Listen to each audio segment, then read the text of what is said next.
¿Recuerdas el olor de la cocina de tu abuela antes de que amaneciera? En esas cocinas había objetos que hoy ya no existen, piezas de barro, madera y fibra que fueron el corazón del hogar mexicano durante generaciones. Nadie avisó cuando dejaron de usarse, simplemente un día ya no estaban.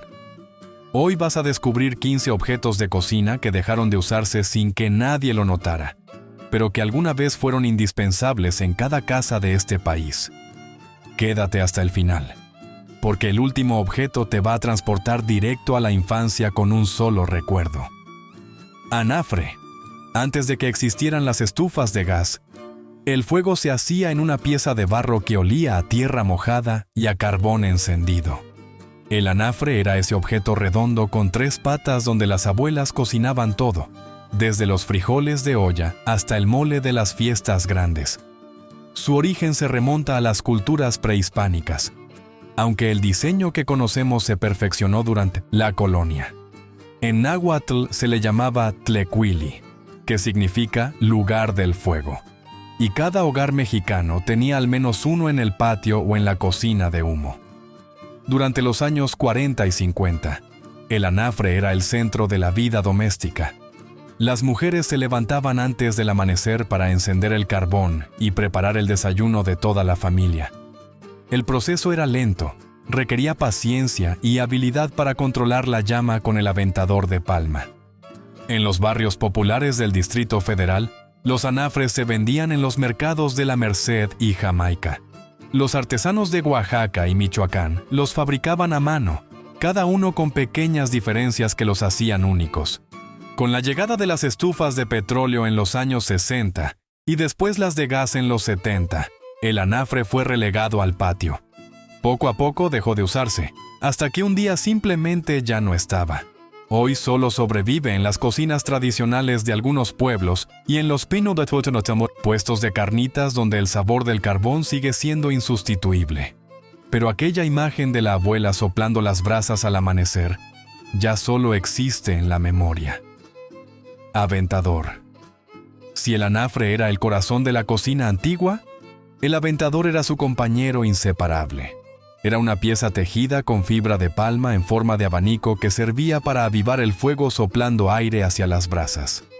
Su fabricación era un arte que se transmitía de generación en generación. En estados como Guerrero, Oaxaca y Veracruz, las mujeres tejían los aventadores durante las tardes mientras platicaban en el patio. Cada región tenía su estilo, algunos más anchos, otros más alargados, pero todos cumplían la misma función. En los mercados de los años 50, los aventadores se vendían junto a los comales, los molcajetes y las ollas de barro. Costaban apenas unos centavos y duraban años si se cuidaban bien. El sonido del aventador golpeando el aire era parte del paisaje sonoro de las mañanas mexicanas.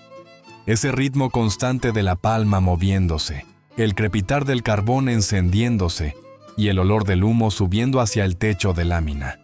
Cuando las estufas de gas se volvieron comunes, el aventador perdió su razón de ser. Ya no había brasas que avivar ni fuego que controlar. Algunos quedaron colgados en la pared como adorno, otros fueron guardados en algún rincón hasta que el tiempo los deshizo. Hoy es casi imposible encontrar uno en uso, aunque en los tianguis de artesanías todavía se venden como curiosidad para los turistas. Sedazo. Había un objeto en las cocinas antiguas que parecía sacado de otro siglo. El sedazo de crin de caballo era un colador circular con marco de madera y una malla tejida con pelo de animal, que servía para cernir la harina, el azúcar o el atole. Su textura era única, ni muy fina ni muy gruesa, perfecta para separar los grumos sin dejar pasar demasiado polvo. Las cocineras, expertas, sabían que ningún colador de metal podía igualar la delicadeza del sedazo de crin. En el México de principios del siglo XX, estos sedazos se fabricaban en talleres familiares de Puebla y Tlaxcala. El proceso era laborioso. Primero se conseguía la crin de caballos de trabajo, se lavaba, se secaba, y después se tejía a mano sobre el marco de madera. En las panaderías tradicionales, el sedazo era indispensable para cernir la harina antes de amasar el pan de dulce. En las casas, Las abuelas lo usaban para preparar el champurrado sin grumos o para colar el café de olla. Con la llegada de los coladores de plástico y aluminio en los años 60, el sedazo de crin comenzó a desaparecer. Era más caro, más difícil de limpiar, y las nuevas generaciones no sabían cómo cuidarlo. Para los años 80, prácticamente había desaparecido de las cocinas urbanas.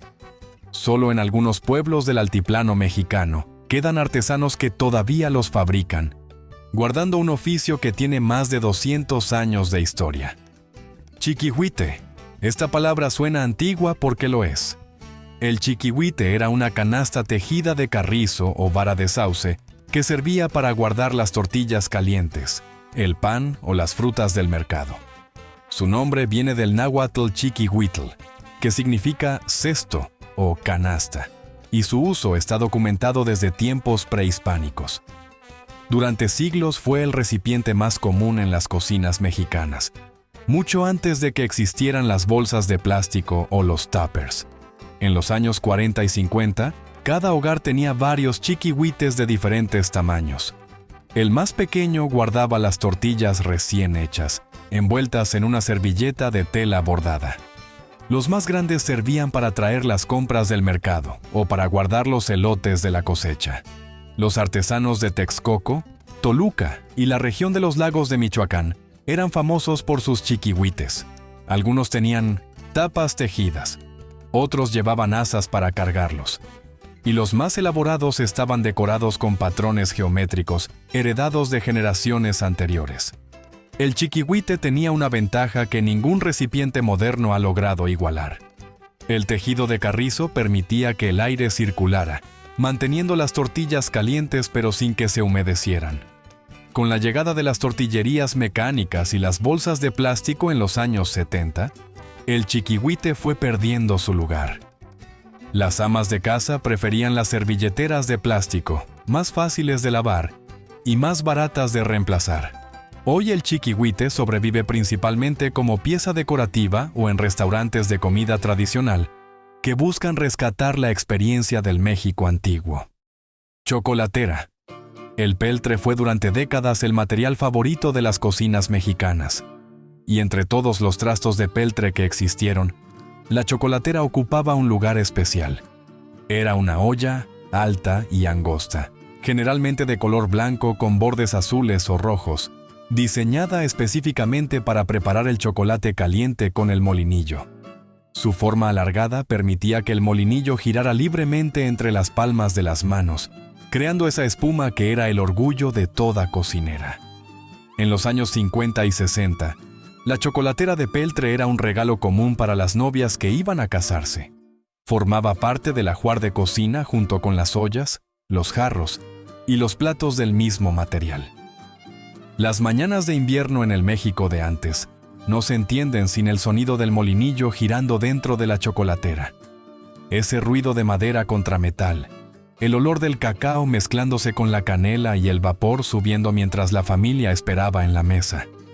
El peltre era un material resistente pero delicado. Si se golpeaba fuerte, el esmalte se descarapelaba y la pieza quedaba arruinada. Por eso las chocolateras viejas que sobreviven tienen marcas de uso, pequeñas imperfecciones que cuentan historias de miles de desayunos. Con la llegada de las licuadoras eléctricas en los años 70, preparar chocolate se volvió más rápido. Ya no hacía falta el ritual del molinillo ni la paciencia de batir a mano. La chocolatera fue quedando arrumbada en la alacena, hasta que un día desapareció sin que nadie la extrañara. Comal. Antes de que los comales de metal conquistaran las cocinas, existía una versión más antigua y más sabia. El comal de barro era una pieza circular y plana, hecha de barro cocido, que se colocaba directamente sobre el fuego del anafre. Su origen es prehispánico. Los arqueólogos han encontrado comales de barro en sitios que tienen más de 2000 años de antigüedad. Durante siglos fue el único instrumento para hacer tortillas, tostar chiles, calentar memelas y preparar tlacoyos. El comal de barro tenía propiedades que el metal nunca pudo igualar. Distribuía el calor de manera uniforme, no quemaba las tortillas por un lado mientras las dejaba crudas por el otro. Además, con el uso iba adquiriendo una pátina natural que funcionaba como antiadherente. En los pueblos de Oaxaca, Chiapas y Guerrero, las comaleras eran artesanas especializadas que fabricaban estas piezas con técnicas ancestrales. Cada comal se curaba con cal antes de usarse por primera vez, un ritual que las abuelas enseñaban a las nietas con paciencia infinita. El problema del comal de barro era su fragilidad. Un golpe fuerte podía quebrarlo y el cambio brusco de temperatura lo rajaba sin remedio. Por eso, cuando llegaron los comales de lámina y después los de fierro, muchas familias prefirieron la durabilidad sobre la tradición. Para los años 70, el comal de barro había desaparecido de la mayoría de las cocinas urbanas. Hoy solo se encuentra en comunidades rurales, donde las tortillas todavía se hacen a mano, guardando un sabor que ningún comal moderno puede replicar. Escobetón. Lavar los trastes en el México de antes era una tarea que requería herramientas especiales. El escobetón de raíz de zacatón era un cepillo duro y resistente, hecho con fibras naturales extraídas de una planta que crece en las montañas del centro de México. Su textura áspera era perfecta para tallar las ollas de barro, los comales tiznados y las cazuelas llenas de grasa. Ninguna esponja moderna ha logrado igualar su poder de limpieza. La industria del zacatón tuvo su auge entre los años 30 y 50. En pueblos como Coatepec de Harinas, Estado de México, familias enteras se dedicaban a cosechar la raíz, procesarla y fabricar escobetas que se vendían en todo el país. México llegó a ser el principal exportador de zacatón del mundo, enviando cargamentos a Estados Unidos y Europa. En las cocinas mexicanas, el escobetón tenía su lugar junto al lavadero. Las señoras lo mojaban con agua y jabón de pasta, ese jabón café que también ha desaparecido, y tallaban los trastes con movimientos firmes hasta dejarlos relucientes. El olor del zacatón mojado era inconfundible, una mezcla de tierra húmeda y hierba que impregnaba las manos durante horas. Con la llegada de las fibras sintéticas y las esponjas de plástico en los años 60, el escobetón de zacatón fue desplazado.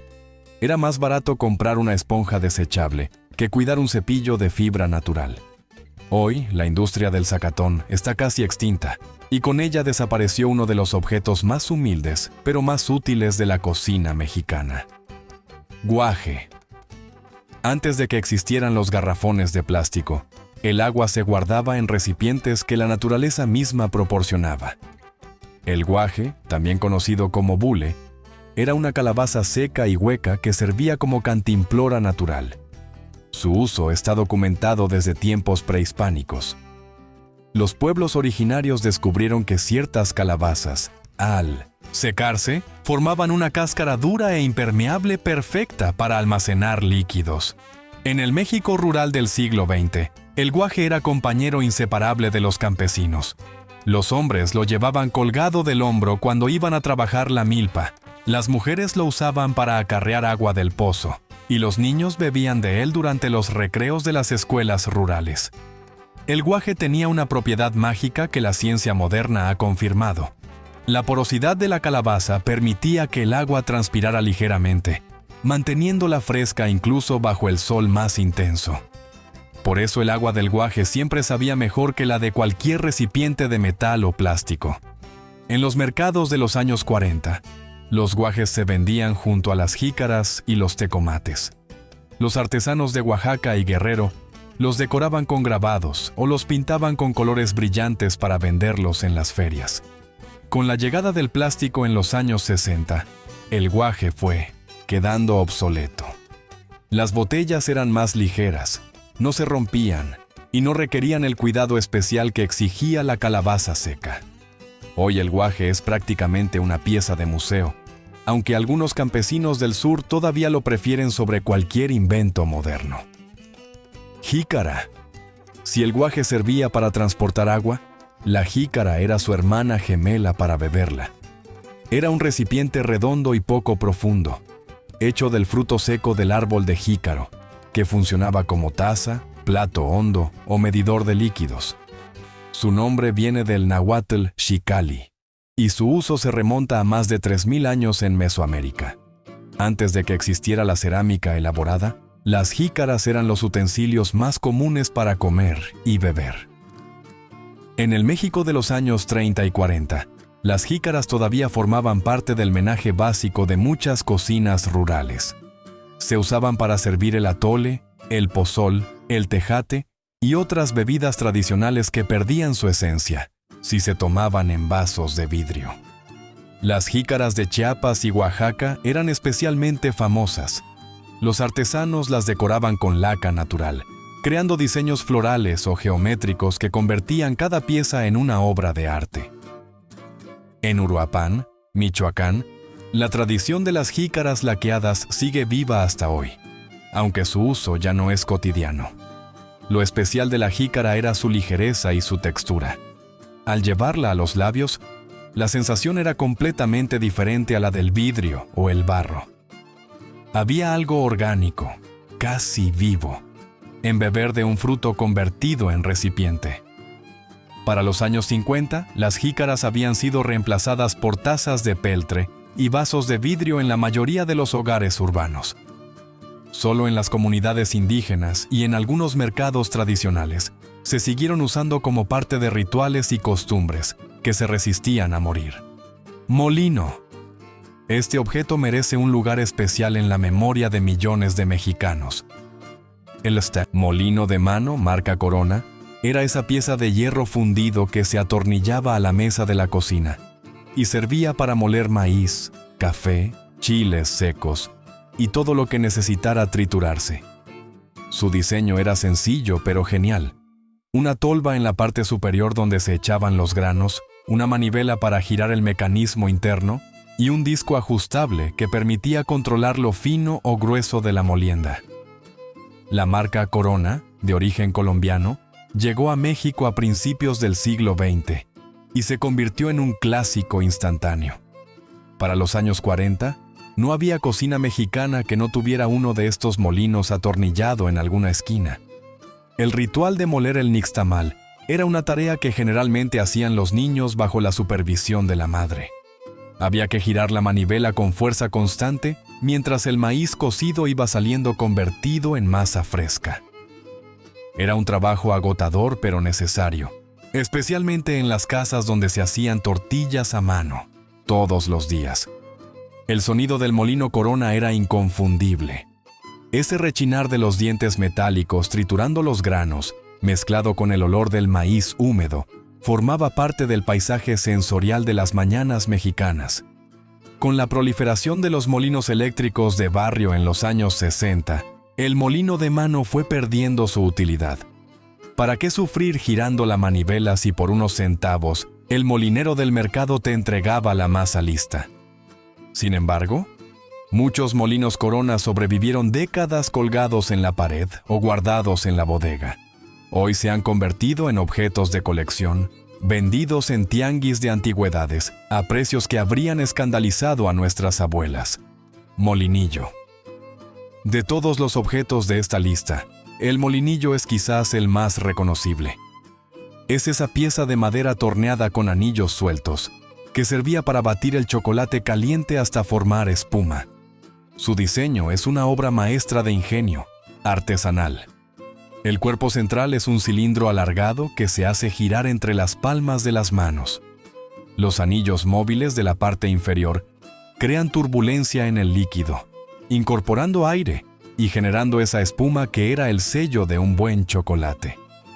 El molinillo llegó a México durante la colonia, cuando los españoles intentaron adaptar el cacao a sus gustos europeos, pero fueron los artesanos mexicanos quienes perfeccionaron el diseño, creando molinillos de diferentes tamaños y estilos según la región. En Oaxaca, los molinillos eran delgados y elegantes. En Michoacán se hacían más robustos, con tallas decorativas en el mango. En Chiapas, algunos llevaban incrustaciones de hueso o pinturas tradicionales. El ritual del chocolate con molinillo era casi sagrado en las familias mexicanas. Se preparaba para las visitas importantes, para las mañanas de domingo, para los días de muertos y para cualquier ocasión que mereciera celebrarse. El sonido del molinillo girando dentro de la olla de barro es uno de los más nostálgicos de la cocina mexicana. Ese zumbido suave, rítmico, acompañado del aroma del cacao y la canela, evoca memorias de infancias completas. A diferencia de otros objetos de esta lista, el molinillo no ha desaparecido del todo. Todavía se vende en los mercados, todavía hay familias que lo usan, pero su presencia es cada vez más rara, reemplazado por licuadoras y batidoras eléctricas que hacen el trabajo en segundos, pero sin la magia del ritual antiguo. Soplador. Era un tubo largo y hueco, generalmente de carrizo o bambú, que servía para soplar aire directamente hacia las brasas del anafre. El soplador era el complemento perfecto del aventador, usado cuando el fuego necesitaba un impulso más concentrado. Su diseño era de una sencillez absoluta. Un cilindro de 30 o 40 centímetros de largo, abierto por ambos extremos, que permitía dirigir el aliento hacia un punto específico del carbón. En las cocinas rurales del México de los años 40, el soplador colgaba junto al anafre, siempre a la mano para cuando las brasas comenzaban a apagarse. Las cocineras expertas sabían exactamente cuánto aire aplicar y en qué momento, manteniendo el fuego vivo sin desperdiciar carbón. El soplador de carrizo tenía también otros usos. Servía para avivar el fuego de las hornillas de leña, para encender los cohetes en las fiestas del pueblo, y los niños lo usaban como juguete para lanzar semillas o bolitas de papel. Con la llegada del gas y la electricidad, el soplador perdió completamente su función. No había brasas que avivar, no había fuego que controlar. Para los años 70 había desaparecido de las cocinas urbanas, y para los 90 era ya una rareza incluso en el campo. Hoy solo los más viejos recuerdan su uso, y encontrar uno auténtico es casi imposible fuera de los museos etnográficos. Tenate. Antes de que las bolsas de plástico invadieran el mundo, las compras del mercado se cargaban en tenates. Eran bolsas tejidas con fibra de ixtle, extraída del maguey, resistentes como pocas y capaces de durar años con el uso adecuado. El tenate era el compañero inseparable de las amas de casa que iban al mercado cada mañana. Cabían los jitomates, las cebollas, el kilo de tortillas, la carne del cocido, y todavía sobraba espacio para el pilón que regalaba el marchante. La fibra de ixtle tiene propiedades extraordinarias. Es resistente a la humedad, no se pudre fácilmente, y con el uso se vuelve más suave sin perder fuerza. Un tenate bien cuidado podía pasar de madres a hijas, cargando las compras de varias generaciones. En los años 50, los tenates se vendían en todos los mercados del país. Los artesanos de Hidalgo, San Luis Potosí y Oaxaca producían miles cada semana, en diferentes tamaños y con distintos tejidos según la región. El olor del ixtle nuevo era característico, una mezcla de fibra vegetal y tierra que impregnaba todo lo que se guardaba dentro. Las frutas del mercado llegaban a casa oliendo ligeramente a maguey, mezclando aromas de una manera que hoy parece imposible. Cuando las bolsas de plástico se volvieron gratuitas en los mercados, el tenate fue abandonado sin ceremonia. Era más cómodo recibir una bolsa desechable que cargar el ayate desde casa. Hoy, con la conciencia ecológica, algunos intentan revivir el uso de bolsas de fibra natural, pero el tenate original, ese que olía a maguey y cargaba las memorias de millones de familias mexicanas, ya casi no existe. Tinaja. En los tiempos antes del refrigerador, mantener el agua fresca era todo un arte. La tinaja de barro era una vasija grande y panzuda, que se colocaba en el rincón más fresco de la cocina, generalmente sobre un soporte de madera o directamente en el suelo. El barro poroso de la tinaja funcionaba como un refrigerador natural. El agua transpiraba lentamente a través de las paredes, creando un efecto de enfriamiento por evaporación que mantenía el líquido fresco incluso en los días más calurosos. En las casas del centro y sur de México, la tinaja era un mueble más de la cocina. Se llenaba cada mañana con agua del pozo o de la llave pública y toda la familia bebía de ella usando un jarro de barro o una jícara. Las tinajas de Oaxaca eran famosas por su calidad. Los artesanos de Coyotepec fabricaban tinajas de barro negro que mantenían el agua especialmente fresca. En Tonalá, Jalisco, se hacían tinajas decoradas con motivos florales que eran tanto utilitarias como ornamentales. El sabor del agua de tinaja es algo que solo los mayores recuerdan. Tenía un toque mineral, ligeramente terroso, completamente diferente al agua embotellada o de garrafón. Era un sabor que llevaba impreso el lugar de donde venía, la tierra que formó el barro, el pozo de donde salió el agua. Con la llegada de los refrigeradores en los años 60 y los garrafones de plástico en los 80, la tinaja fue quedando obsoleta. Ocupaba mucho espacio, había que limpiarla constantemente, y la nueva modernidad prefería soluciones más prácticas. Hoy, las tinajas decoran jardines o se venden como macetas, olvidando que alguna vez fueron el centro de hidratación de familias enteras. Tecomate. ¿Recuerdas que te dije que el último objeto te iba a transportar a la infancia? Se trata del más antiguo de todos. El tecomate era un recipiente hecho de calabaza seca, similar al guaje, pero con una forma más redonda y una abertura más pequeña.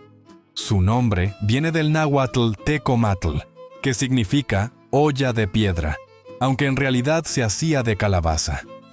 Era uno de los utensilios más versátiles de las cocinas prehispánicas, usado para guardar semillas, almacenar miel de maguey, fermentar pulque y transportar agua.